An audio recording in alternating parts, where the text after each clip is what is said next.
Before I even start this complete dog crap nonsense, the fact is that diabetes cannot occur without carbohydrates present. Another fact is that Mike the vegan soy boy uses a filter on his videos so he doesn't appear as the pasty white ghoul he is.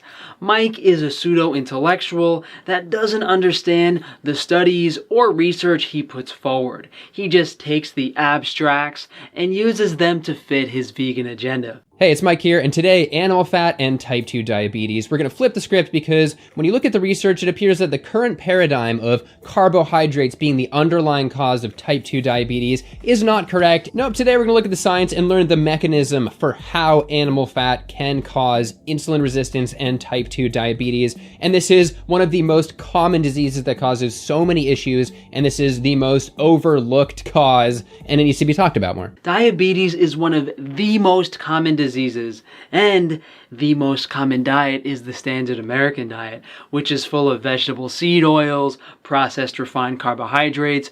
Only a small percentage of the standard American diet is actually meat or animal fat. But yeah, let's blame that because vegans want to play with their dogs, dress up in fursuits, play with each other.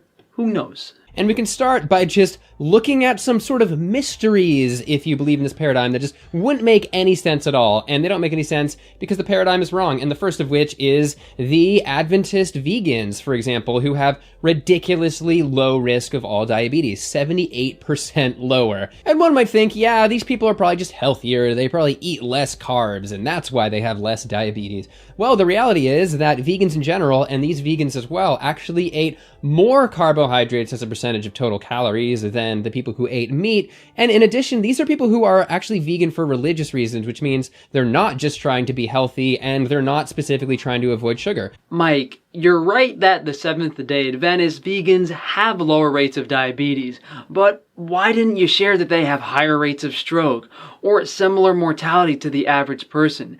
If a vegan diet was so great, why aren't they immune to heart disease? And to even further blow the minds of the carb phobic, we can look to Walter Kempner's rice diet in the late 30s and 40s, which gave people a ridiculously high sugar, low fat diet, which was very unbalanced, yet it managed to reverse people's type 2 diabetes and in several cases actually reverse the diabetic retinopathy, which is blindness and vision impairment from diabetes in several people. The point is, we have a lesson here, and that is that carbs clearly don't always make diabetes worse. This is a complete straw man argument, and it shows that Mike the vegan doesn't know basic human metabolism. Yes, you could feed someone only rice and they won't develop diabetes, and you could feed someone only butter and they will actually reverse diabetes.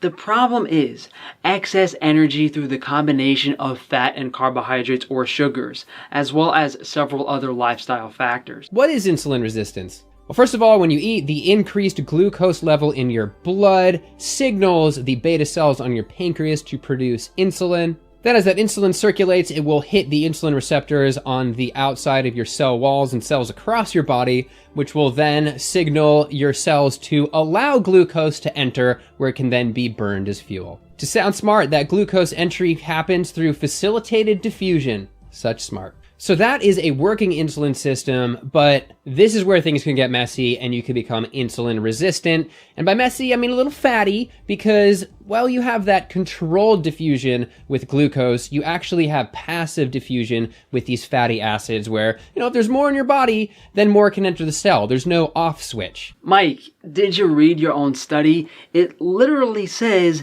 that insulin resistance is caused by the result of excess caloric intake and lack of physical activity or energy expenditure. This energetic imbalance results in adipose tissue hypertrophy and hyperplasia, which in turn can lead to elevated inflammation and oxidative stress. And we know that the main driver of inflammation in the context of fatty acids, fat, that's stored in your body is omega-6 linoleic acid, predominantly in vegetable seed oils. Obesity causes insulin resistance, aka diabetes, and obesity is caused by altered omega ratios according to the study.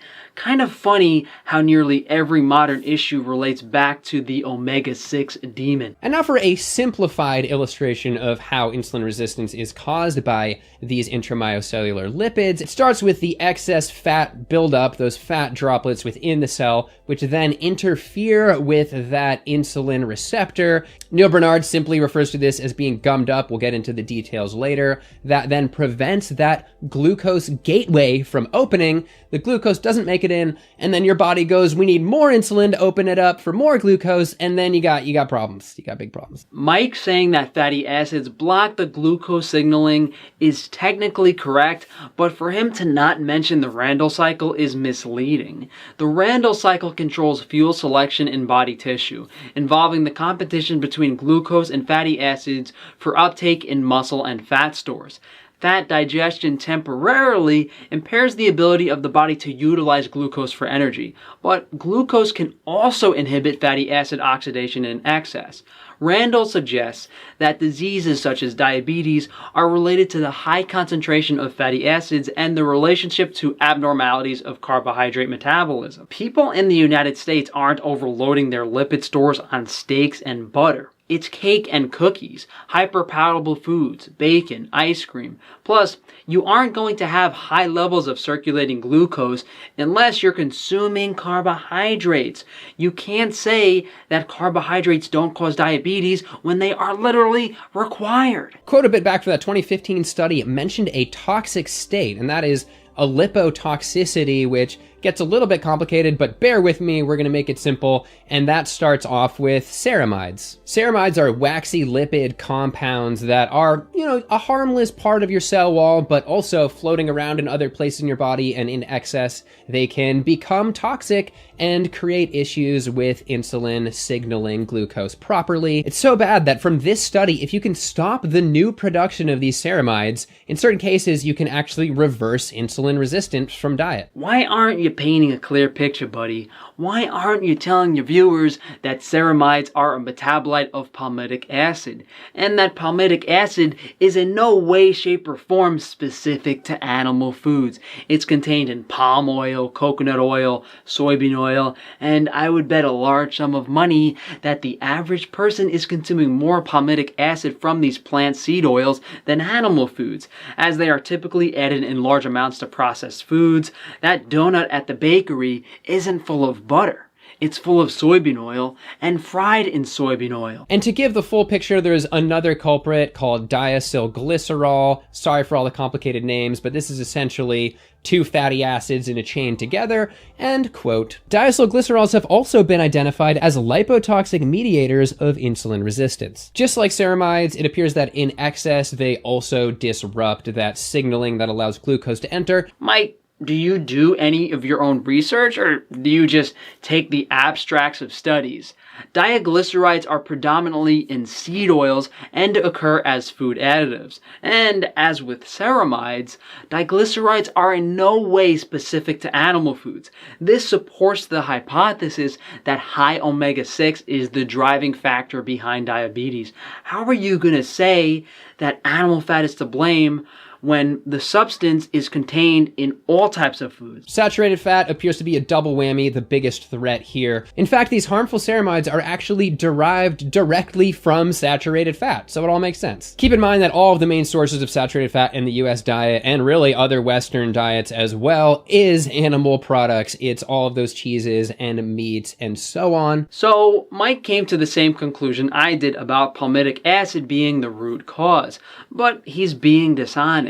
He quickly flashed a chart about the sources of saturated fat in the human diet, claimed it's mostly meat, but if we look at what's on that chart, pizza, grain-based desserts, dairy desserts, mixed chicken dishes, processed meats, Mexican mixed dishes are the majority of the saturated fat intake. Those foods are chock full of vegetable seed oils, especially pizza doughs, pastries, fried Mexican foods. How are you going to say that's animal fat? It's grain and soy with a sprinkling of meat on top. But it gets worse for saturated fat because researchers have gone as far as to title their articles in the journal Diabetes Care as, quote, saturated fat is more metabolically harmful for the human liver than unsaturated fat or simple sugars. This study put people into 3 groups. They overfed each of them by 1,000 calories, one through a higher saturated fat diet, one through a lower saturated fat diet, and one through a high refined sugar diet. I mean, this is ridiculous. He made a baseless claim that the majority of saturated fat is from animal foods in the human diet, but that's not true. What's funny about this study is they took 38 overweight people and stuffed them full of even more calories. The saturated fat group did have worse results than the unsaturated fat group, but the problem is that the diet still contained carbohydrates. What they should have done is completely remove carbohydrates from the diet and see what happens. All this study confirms is that excess energy intake leads to diabetes, and that it is difficult, if not impossible, to achieve excess energy intake without combining fat and carbohydrates. But has anybody ever actually measured the intracellular lipid content of, say, vegans versus non-vegans? No one ever had until 2005. It happened a while ago. Yes, it's a small trial of about 20-something people in each group, but it matched people for age and gender and BMI, and they found a statistically significant 31% lower intracellular lipid content in the vegans. And get this, those vegans were eating about 10% more carbs, as vegans usually do. Mike, you're just proving the point that diabetes is a result of excess caloric consumption with carbohydrates present.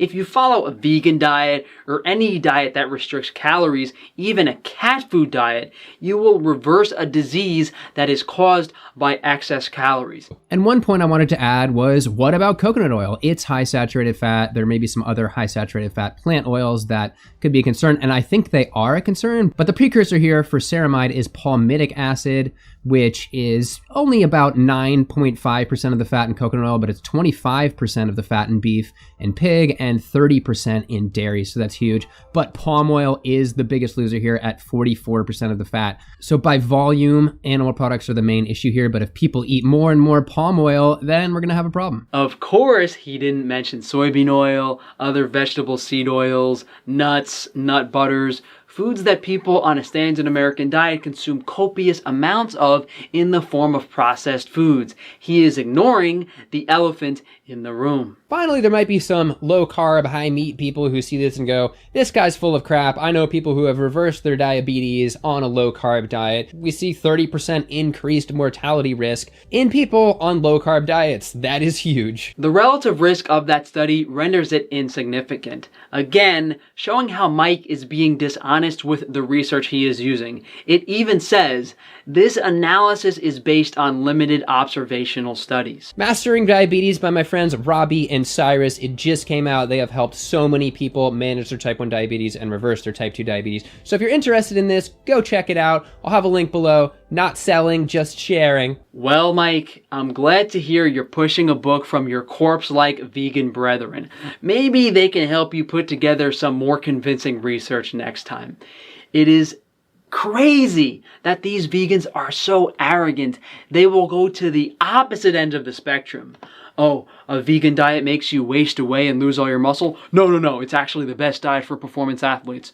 Oh, carbohydrates and sugar are the driving factor behind diabetes? Oh, no, it's actually the opposite. It is comical how people can create such an illusion on completely fake information, develop such a following. You know, it really shows how susceptible the general population is to misinformation. And all you can really try to do is hope to educate people and take them out of the vegan haze, the carnivore haze, whatever it is. Get them supporting high quality, naturally raised foods, preferably local, small producers, away from supporting these big agricultural companies, stuffing your face full of vegan and carnivore slop from the supermarket.